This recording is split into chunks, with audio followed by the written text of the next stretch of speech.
పాకిస్తాన్ లో America consulate ని తగలబెట్టడం కావచ్చు, ఇక్కడ కొంత నిరసనలు జరగడం కావచ్చు, ఈవెన్ హైదరాబాద్ పాత బస్తీలో కూడా జరిగాయి. ఇఫ్ యు నో, మీరు చూసే ఉంటారు ఇవన్నీ. ఇది డీప్ గా మీరు వెళ్ళారు అనుకోండి, చాలా మంది ఈ యాంగిల్ చూడరు. ఈ డీప్ గా కొంచెం వెళ్ళారు. నేను ఒక రహస్యం చెప్తాను.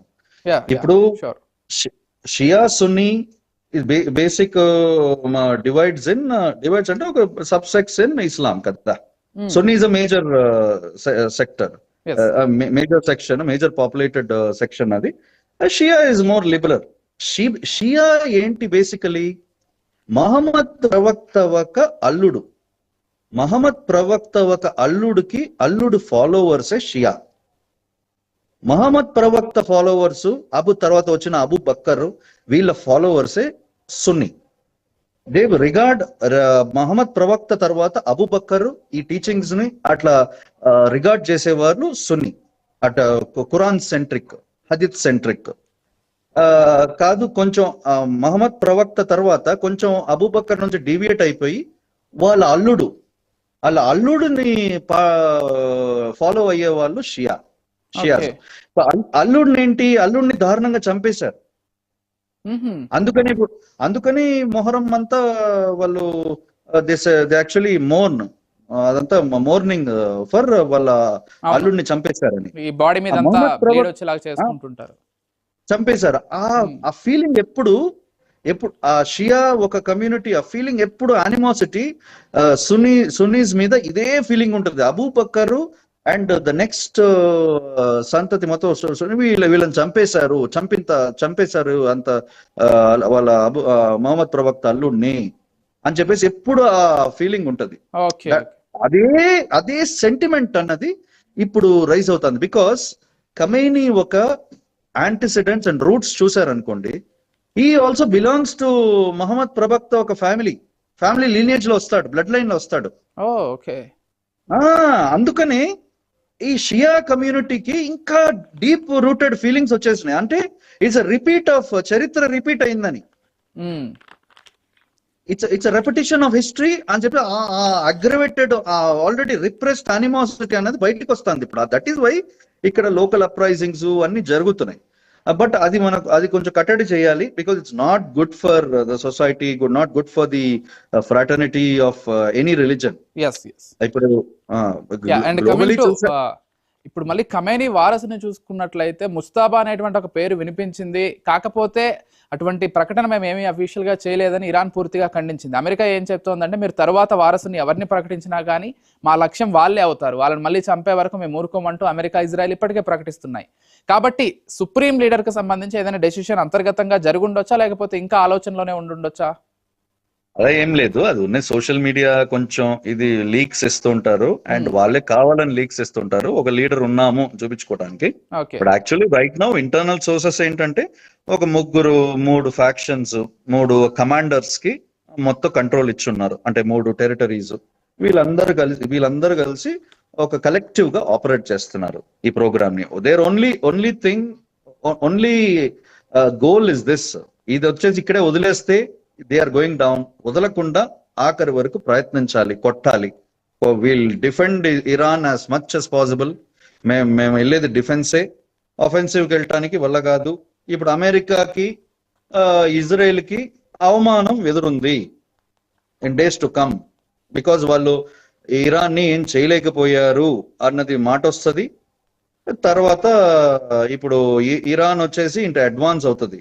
It will go in to American టెరిటరీని ఎనీవే రీచ్ అవ్వలేరు, because it's far away from their షోర్స్.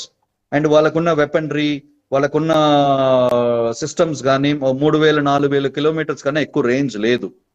So వాళ్ళ రేంజ్ ప్రకారం, వాళ్ళకున్న మిజైల్, వాళ్ళకున్న ఉన్న బేసిక్ స్టాక్ పైల్ ప్రకారం they will hit Israeli targets. Israel is going to become the biggest target now. Israel has to defend itself.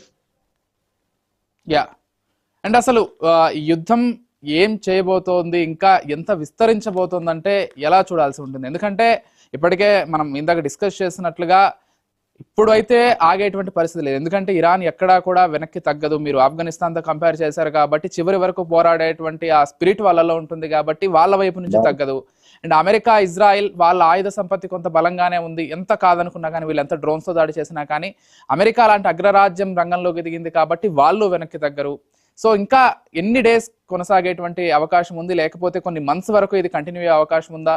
ఎలా ఉండబోతోంది near future? 100% ఒకటి చెప్తున్నాను, అందరు అనుకుంటున్నట్టు కాదు. అమెరికా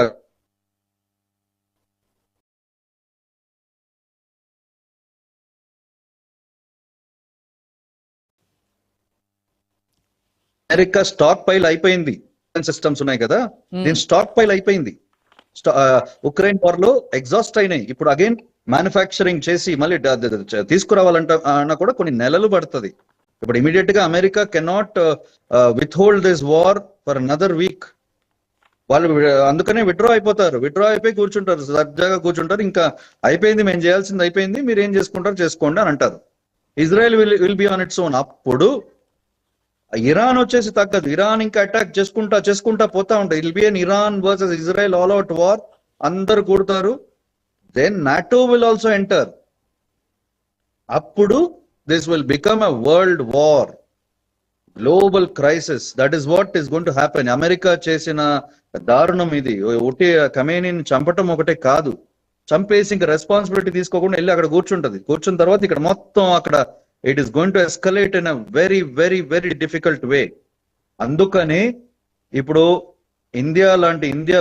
భారతదేశం విశ్వగురు కాబట్టి ఇప్పుడు మనకి స్ట్రాటజిక్ పొజిషన్ ఉంది. మనకి భౌగోళికంగా కానీ, ఈవెన్ మన ఫారెన్ పాలసీ ప్రకారం కానీ, మనం ఉన్న జియో పొలిటికల్ సిచ్యువేషన్ కానీ, అవన్నీ క్యాల్కులేట్ చేసుకుంటే perfect targets to actually do this. కానీ అదర్ సైడ్ చూస్తే ఒకవైపు ఇప్పటికే భారతదేశంలో ఉన్నటువంటి ప్రతిపక్షాలు పెద్ద ఎత్తున విమర్శలు చేస్తున్నాయి. ఇండియా ఎందుకు ఏ విషయం పైన కూడా రియాక్ట్ అవ్వట్లేదు, ఐదర్ ఇజ్రాయెల్కో ఇరాన్కో ఏదో ఒక సపోర్ట్ ప్రకటించట్లేదు, లేకపోతే ఈ షిప్ మునిగి పైన కానీ ఏం చెప్పలేదు, అసలు ఇండియా ప్రభుత్వం ఎందుకు సైలెంట్ గా ఉందంటూ ఇప్పటికే ప్రతిపక్షాలు గగ్గోలు పెడుతున్నటువంటి పరిస్థితి గమనిస్తున్నాం. ఇండియా తీసుకుంటుంది ఆ స్టెప్ మీరు చెప్పినట్లుగా? కాదు, అది ఇండియా ఈ షిప్ ని మన దగ్గర టార్పెడో చేశారని ఓవరాల్ గా యుద్ధం పైన ఏం రియాక్ట్ అవ్వలేదు అనేటువంటిది. రియాక్ట్ అవ్వలేదని కాదు, ఇండియా ఆల్రెడీ ఇజ్రాయెల్ కి సపోర్టే.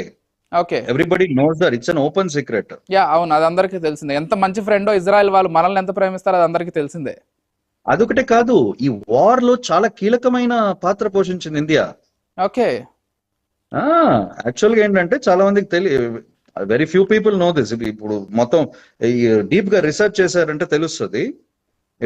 It is come on various other media sources also. ఇప్పుడు చెప్పారంటే ఫస్ట్ రా అండ్ మొసాడ్ జాయింట్ ఆపరేషన్ ఏంటి బేసికలీ, ఆ ఆపరేషన్ మేలకే మన ప్రధాన మంత్రి కూడా వెళ్ళారు ఇజ్రాయెల్ కి బిఫోర్ దిస్ వార్ స్టార్టెడ్. వెళ్ళినప్పుడు ఏంటంటే the request could have been this: Chabahar port and Oman port, ఈ రెండు పోర్ట్స్. చాబహార్ పోర్ట్ ఎక్కడ ఉంటే భౌగోళికంగా కంప్లీట్ గా the mouth of entering Iranian other ports. ఈ పాకిస్తాన్ బార్డర్ దగ్గర ఉంటుంది ఈ చాబహార్ పోర్ట్. ఆ చాబహార్ పోర్ట్ లో మన ఇండియన్ ఇన్వెస్ట్మెంట్స్ చాలా భారీ స్థాయిలో ఉన్నాయి. And we have extraordinary influence in the Chabahar port of Iran. And Oman port ఉంది ఇటు సైడ్ మౌత్ లో. ఈ ఒమాన్ పోర్ట్ లో కూడా మనకి ఎక్స్టెన్సివ్ మనకి దాని మీద హక్కులు ఉన్నాయి, దాని మీద చాలా మన ఇన్వెస్ట్మెంట్స్ ఉన్నాయి. ఇప్పుడు ఇజ్రాయెల్ అడిగింది ఒకటే, in the interest of global security, ఎందుకంటే న్యూక్లియర్ ప్రోగ్రామ్ జరుగుతుంది ఇప్పుడు. ఇరాన్ కి గనక న్యూక్లియర్ ప్రోగ్రామ్ కంప్లీట్ వాళ్ళ చేతికి వచ్చేసిందంటే, న్యూక్లియర్ పవర్ గనక, వాళ్ళ దగ్గర యురేనియం కూడా చాలా ఎక్కువగా ఉందంట. యురేనియం స్టాక్ పైల్స్ ఉంది.